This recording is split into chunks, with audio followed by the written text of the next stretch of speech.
Hello friends, সবাইকে welcome জানাই নতুন একটি ভিডিওতে। এই মুহূর্তে যে গুরুত্বপূর্ণ আপডেটের দিকে আমরা নজর রাখবো সেটা হচ্ছে স্কুল সার্ভিস কমিশনের শিক্ষক নিয়োগ দুর্নীতি মামলার ফাইনাল জাজমেন্টের জন্য লিস্টেড হয়ে গেল।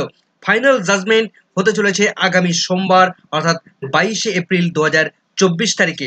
ফাঁকা ওএমআর শিট জমা করে চাকরি পাওয়া বিতর্কিত শিক্ষকদের চাকরি থাকবে কিনা তার ফাইনাল জাজমেন্ট করতে চলেছেন কলকাতা হাইকোর্ট। নবম দশম একাদশ দ্বাদশ গ্রুপ ডি গ্রুপ সি বা ক্লার্কের চাকরি থাকবে কিনা তার ফাইনাল জাজমেন্ট দিতে চলেছেন মাননীয় বিচারপতি দেবাংশু বসাক এবং মাননীয় বিচারপতি সাব্বার রশিদের স্পেশাল ডিভিশন বেঞ্চ। মামলাটি কখন শুনানির জন্য উঠতে চলেছে, কত নম্বর সিরিয়ালে মামলাটি লিস্টেড হয়েছে, কখন মামলাটির জাজমেন্ট হবে, কোন দিকে এগোতে চলেছে এই মামলাটির ফাইনাল আউটকাম, তো বিস্তারিত থাকবে এই ভিডিওর মধ্যে। তো চলুন বন্ধুরা, ভিডিওটি শুরু করা যাক। তো ভিডিও শুরু করার আগে বলে রাখবো বন্ধুরা, যারা চ্যানেলটিতে নতুন আছেন অবশ্যই একটু সাবস্ক্রাইব করে রাখার অনুরোধ রইল এবং পাশে থাকা বেল আইকনটি অবশ্যই অন করে রাখবেন। তো চলুন বন্ধুরা, ভিডিওটি শুরু করা যাক।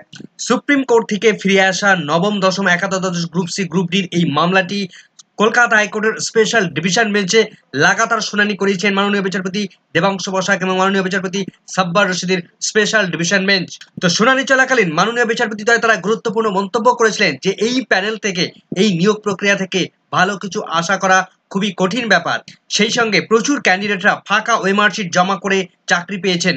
তার পাশাপাশি যে পরিমাণ ভ্যাকেন্সি ছিল সেই সময় তার থেকেও অতিরিক্ত পরিমাণ ভ্যাকেন্সিতে নিয়োগ করেছে স্কুল সার্ভিস কমিশন। কোন ক্যাটাগরিতে কত পরিমাণে এক্সট্রা ভ্যাকেন্সিতে নিয়োগ করেছিল, সেই সমস্ত অতিরিক্ত পদে নিয়োগ হওয়া শিক্ষকদের চাকরি বাতিল হওয়ার সম্ভাবনা রয়েছে বলে মন্তব্য করেছিলেন মাননীয় বিচারপতি।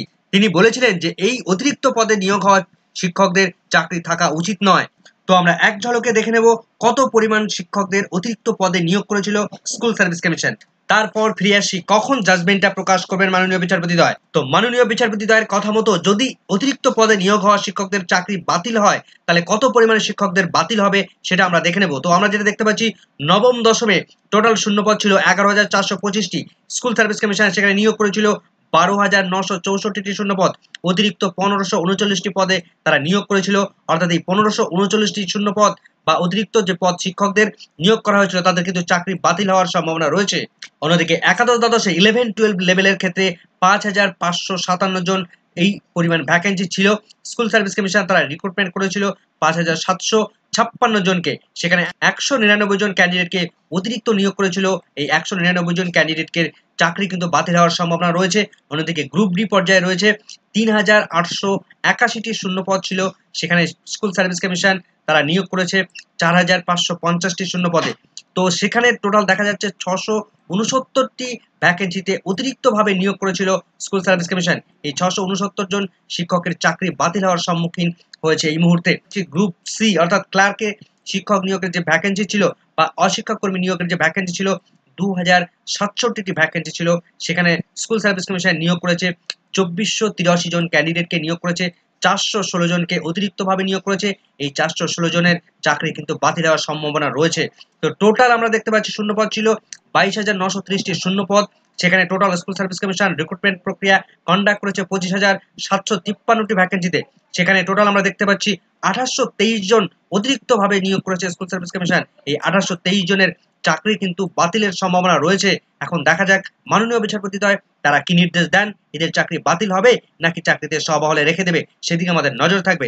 এবার আমরা দেখে নেব মামলাটি কখন ফাইনাল জাজমেন্টের জন্য উঠতে চলেছে। তো আমরা সরাসরি কলকাতা হাইকোর্টের অফিসিয়াল ওয়েবসাইটে চলে এসেছি। অ্যাপিলেট সাইডের ডেইলি কজ লিস্ট আমরা দেখতে পাচ্ছি যে ফর মন্ডে সোমবার 22শে এপ্রিল 2024 তারিখে মামলাটি ফাইনাল জাজমেন্ট হতে চলেছে কোর্ট নাম্বার 29 নম্বর কোর্টে। মাননীয় বিচারপতি দেবাংশু বসাক এবং মাননীয় বিচারপতি সাব্বার রশিদের যে বেঞ্চ সকাল 10:30টার সময় তাদের বেঞ্চ বসছেন। মাননীয় বিচারপতি তারা বসবেন ফাইনাল জাজমেন্টের জন্য। তো কত নম্বরে লিস্টেড হয়েছে আমরা দেখবো মামলাটি। তো স্কুল সার্ভিস কমিশনের অনেকগুলো স্তরে, অনেকগুলো লেভেলের ক্ষেত্রে অনেকগুলো মামলা কিন্তু যুক্ত রয়েছে। অনেকগুলো মামলার কিন্তু রায়দান একসঙ্গে হতে চলেছে। নবম দশম থেকে শুরু করে একাদশ দ্বাদশ গ্রুপ সি বা ক্লার্ক বা গ্রুপ ডি, এই প্রত্যেকটা 4টে স্তরের ক্ষেত্রে প্রায় প্রচুর সংখ্যক রিট পিটিশন রয়েছে, প্রচুর পরিমাণে মামলা রয়েছে। প্রত্যেকটা মামলা কিন্তু আগামী সোমবারই ফাইনাল জাজমেন্ট হতে চলেছে। তো আমরা দেখতে পাচ্ছি প্রথম দেখুন ফর জাজমেন্টের জন্য কোন কোন মামলাগুলো লিস্টেড হয়েছে। তো প্রথম 1 নম্বর সিরিয়ালে আমরা যেটা দেখতে পাচ্ছি WPA নাম্বার 30649/2016, অর্থাৎ যার পিটিশনার রয়েছে Baishakhi Bhattacharya Chatterjee versus state of West Bengal, যার হয়ে কথা বলছিলেন সুদীপ্ত দাশগুপ্ত। অর্থাৎ এই মামলাটি কিন্তু মূল মামলা। নবম দশম একাদশ দ্বাদশ গ্রুপ সি গ্রুপ ডি যে শিক্ষক নিয়োগ দুর্নীতি সংক্রান্ত যে মামলা, তার মূল মামলা এই মামলাটি WPA 30649 2016 এই মামলাটি কিন্তু ফাইনাল জাজমেন্টের জন্য লিস্টেড হয়েছে। একদম প্রথম 1 নম্বর সিরিয়ালে মামলাটি লিস্টেড হয়েছে ফর জাজমেন্টের জন্য। তার পাশাপাশি 2 নম্বরে যে মামলাটি রয়েছে WPA নাম্বার 30653 2016 এই মামলাটির পিটিশনার রয়েছেন বৈশাখী ভট্টাচার্য চ্যাটার্জি, অর্থাৎ একই রকম petitioner versus state of West Bengal Sudipta Dasgupta তিনি কথা বলছিলেন। তার সঙ্গে সঙ্গে নিচের যে মামলাগুলো রয়েছে এই একই সঙ্গে রিলেটেড কানেক্টেড ম্যাটার সমস্ত মামলাগুলো। তো মূল মামলা যেহেতু প্রথম দুটি মামলাতেই হচ্ছে মূল মামলা, প্রথমেই কিন্তু অর্ডার দান এসে যাবে, ফাইনাল জাজমেন্ট এসে যাবে। মাননীয় বিচারপতি সকাল 10:30টায় তার স্পেশাল বেঞ্চে বসবেন। 10:30টায় বসার সঙ্গে সঙ্গে কিন্তু ফাইনাল জাজমেন্ট তারা প্রকাশ করে দেবেন। এখন ফাঁকা ওএমআর শিট জমা করে চাকরি পাওয়া শিক্ষকদের চাকরি থাকবে কিনা সে বিষয়ে ফাইনাল ডিসিশন নেবেন কিন্তু মাননীয় বিচারপতির ডিভিশন বেঞ্চ। মাননীয় বিচারপতিদ্বয় তারা গুরুত্বপূর্ণ মন্তব্য রেখেছিলেন যে এই নিয়োগ প্রক্রিয়া থেকে ভালো কিছু যেমন আশা করা যায় না, ঠিক তেমনি অন্যদিকে তার বিপরীত দিকে তিনি চেষ্টা করছেন যারা অ্যাকচুয়াল জেনুইন ক্যান্ডিডেট, যাতে করে কোনো রকম ভাবে তারা সাফার না হন, তাদের চাকরি যদি কোনো রকম ভাবে এই প্যানেলের মধ্যে রেখে দেওয়া যায় সেই বিষয়টাও কিন্তু তিনি চিন্তা ভাবনা করছেন। তিনি মূলত দুই রকম পদ্ধতিতে হাঁটার চিন্তা ভাবনা করেছিলেন।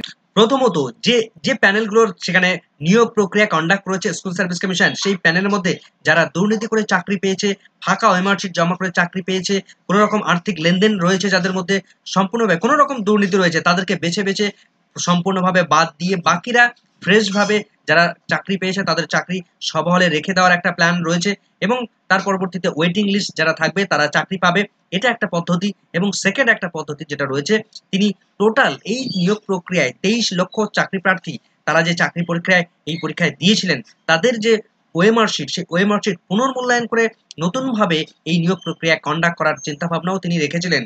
এখন দেখা যাক মাননীয় বিচারপতিদ্বয় তারা কোন দিকে এগোচ্ছেন, কিভাবে তারা এই প্যানেলটাকে রেকটিফাই করেন, কিভাবে এই প্যানেলকে বাঁচিয়ে রাখেন নাকি এই প্যানেলকে সম্পূর্ণভাবে বাতিল করবেন, তা কিন্তু নির্ভর করছে, সেটা আমরা জানতে পারবো আগামী সোমবারই। তবে বিচারপতিদের কথার মধ্যে পরিষ্কার যে অতিরিক্ত পদে নিয়োগ হওয়া শিক্ষকদের চাকরি কোনো রকম ভাবে আর তারা রাখতে চাইছেন না। সুতরাং এই যে 1823 জন ক্যান্ডিডেট অতিরিক্তভাবে শিক্ষক নিয়োগ হয়েছে, স্কুল সার্ভিস কমিশন তারা নিয়োগ করেছে, তাদের কিন্তু ভবিষ্যৎ অন্ধকারের দিকে এগোতে চলেছে। আমরা দেখেছিলাম নবম দশমে 952 জনের ফাঁকা ওএমআর শিট জমা করে তারা চাকরি পেয়েছিল, একাদশ দ্বাদশে তাদেরও ফাঁকা ওএমআর শিট জমা করে চাকরি পেয়েছিল, গ্রুপ ডিতেও প্রচুর পরিমাণে ফাঁকা ওএমআর শিট জমা করে তারা চাকরি পেয়েছিল এবং ক্লার্কের ক্ষেত্রেও ফাঁকা ওএমআর শিট জমা করে তারা চাকরি পেয়েছিল। তো তাদের চাকরি রাখবেন কিনা সেটা সম্পূর্ণভাবে নির্ভর করছে মাননীয় বিচারপতিদ্বয়ের উপর। যাদের ওএমআর শিট গুলো বলছে তারা 0 পেয়েছে, অথচ তাদের যে ফুল মার্কস 55-এর মধ্যে 54, 53, 55 এমন মার্কস দেওয়া হয়েছে, স্কুল সার্ভিস কমিশন তাদেরকে সম্পূর্ণভাবে নিজেদের ইচ্ছে খুশি মতো নাম্বার দিয়ে তাদেরকে প্যানেলভুক্ত করে দিয়েছে। মাননীয় বিচারপতিরা যখন পুনর্মূল্যায়নের দিকে এগোচ্ছিলেন, যখন পুনর্মূল্যায়নের কথা বলছিলেন এবং সিবিআই যে ফাঁকা ওএমআর শিট জমা করেছে সেই ফাঁকা ওএমআর শিট গুলো কোর্টে সাবমিট করলে এই সমস্ত পিটিশনার, এই সমস্ত বিতর্কিত শিক্ষকরা তারা কিন্তু দাবি জানিয়েছিলেন যে সেই সমস্ত ওএমআর শিট গুলো তাদের নয়, অর্থাৎ তারা দাবি জানাচ্ছেন যে সেই ওএমআর শিট তাদের নয়, তারা সম্পূর্ণভাবে ডিনাই করে যাচ্ছেন। তো সেক্ষেত্রে একটা বিতর্ক তৈরি হয়েছিল। এখন দেখা যাক মাননীয় বিচারপতিদ্বয় তারা কোন দিকে হাঁটেন, কিভাবে ফাইনাল জাজমেন্টটা আসে। এই মুহূর্তের এই ভিডিওটি ভালো লাগলে অবশ্যই একটু লাইক এবং কমেন্ট করে যাবেন। চ্যানেলটিতে নতুন হলে অবশ্যই একটু সাবস্ক্রাইব করে রাখার অনুরোধ রইল। পাশে থাকা বেল আইকনটি অবশ্যই অন করে রাখবেন পরবর্তী ধরনের আপডেট পাওয়ার জন্য। সকলকে ধন্যবাদ।